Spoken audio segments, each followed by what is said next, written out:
This video shows the moment the United States captured a Russian-flagged ship in the North Atlantic, and on the surface it looks just like any other maritime interdiction operation, but in reality it was a major world event that sort of exposed a very uncomfortable truth about the limits of nuclear deterrence, and what that means for Americans. And I'll explain what I mean, but we first need to look at exactly what happened so we can understand how this plays into nuclear deterrence. So this particular event happened in January 2026, but the chain of events that led up to this started almost 4 years earlier when Russia invaded Ukraine. At the time of the invasion, it appeared that Russia's goal was to quickly topple the Ukrainian government by capturing Kyiv, capturing parts of eastern Ukraine, and then putting their own handpicked leader in place in Kyiv to rule the country on their behalf. However, things obviously didn't go as planned, and the Russians did not take Kyiv. And as a side note, I was actually in Kyiv training Ukrainians on how to hold the city when the Russians made the decision to leave. And ultimately, Russia failed their initial objective, and they got caught in this long, protracted war that they were not prepared for. Now, war is extremely expensive and quickly drains your reserve resources. So in order to keep fighting, Russia needed to start getting money and resources from outside of the country, specifically through trade and specifically through things like oil and natural gas. This is where a major problem started for them. The United States and our allies imposed sanctions on Russia. And we need to pause here for just a second to clarify what sanctions actually are and why they're used. Essentially, sanctions are economic restrictions put on a country, and it's designed to block them from buying, selling, or moving around critical goods. And the idea is to simply put pressure on your enemies and make them too poor to wage war without having to actually fight them on the battlefield.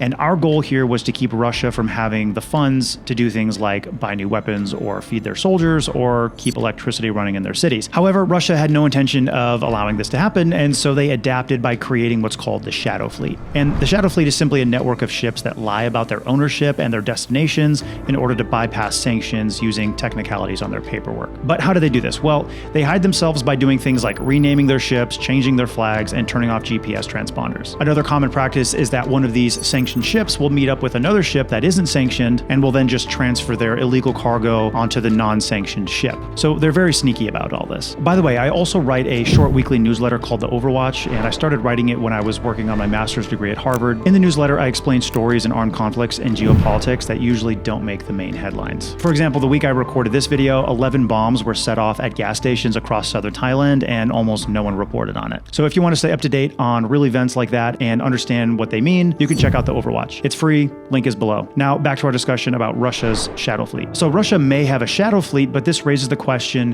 who would be willing to trade with the Russians and risk angering the United States? Well, not surprisingly, it's other dictatorships who do not like the United States or Western civilization for that matter. And this brings up an important point about sanctions. They are really great for pressuring enemies, but they also have a flip side. As you'll notice, sanctions tend to force bad actors to become closer to each other. So countries like Russia and Iran and Venezuela, all countries with sanctions, end up being highly reliant on each other and tighter knit. So when you're analyzing a geopolitical decision around sanctions, leaders have to decide if that particular outcome is worth it or not. And in some cases it is worth it because now the sanctioned country only has a couple of friends and they're easier to pressure. But in other cases, it might push a potential future ally or friend into an alliance with your enemies. So this is just something to consider when thinking about sanctions. And this map right here shows the approximate route used by all these Shadow Fleet tankers. And you'll see that essentially they all go to the same places. Namely, China, Iran, and Venezuela are the main points. And this is where the Russian ship that the US Navy captured comes into play. The ship was called the Bella 1, and it was sanctioned by the United States for carrying illicit crude oil as part of the Shadow Fleet. And in December 2025, the Bella 1 was traveling from Iran towards Venezuela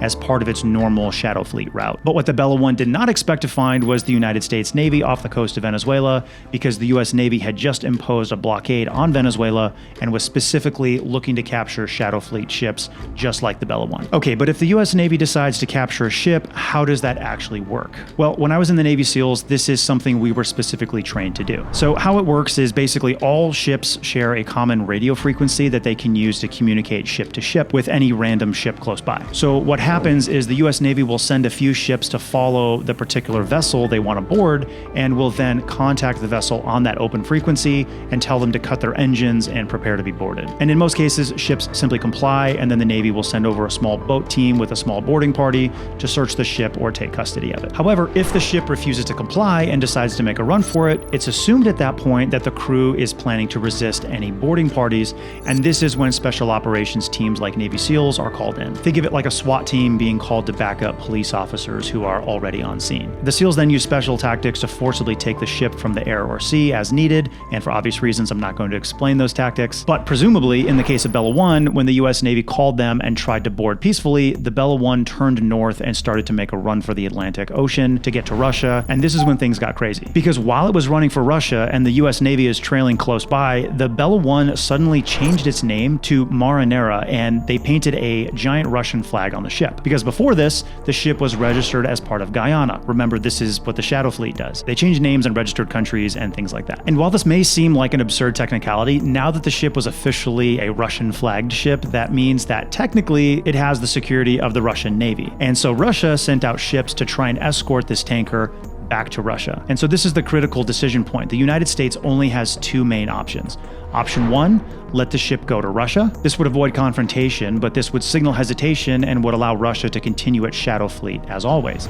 And then option 2 is to capture the ship. This would enforce the blockade and the sanctions, but now you risk a direct confrontation with Russia's navy, and make no mistake, this may be considered by Russia as an act of war if you take this Russian-flagged ship. And when nuclear powers are potentially confronting each other, it always raises the question, how do nuclear weapons enter into the equation? And at the beginning of this video, I said that this event in my mind isn't just about sanctions or shadow fleets, but the real lesson here is about the limits of nuclear deterrence. So let me explain. The real power of nuclear weapons is that they are so deadly and devastating that no one wants to be the first ones to use them because they know that they'll also be hit by nuclear weapons too. And for years, everyone has thought that this means nuclear powers aren't going to go to war with each other. But I don't believe this, and I never have. And the US capturing a Russian-flagged ship just helped prove my point. The US Navy was able to seize a Russian ship right in front of the Russian Navy, and the Russians did not launch a nuclear weapon. They didn't really do anything. Now, what would happen if Russia seized an American ship or even directly attacked the United States Navy? Would the US launch nuclear weapons at Russia? Well, no, of course not. But now, in this scenario, we're in a real shooting war with Russia. And this is my point. Nuclear-armed countries are completely able to go into full-scale conventional war with each other below the nuclear weapon threshold. So this false assumption that nuclear weapons guarantee peace is outdated and inaccurate. And the lesson for Americans here is pretty simple. Nuclear weapons have not eliminated conflict, they have simply reshaped what future conflicts will look like. And we as Americans are by no means immune from the possibility of getting into a direct war with Russia or China.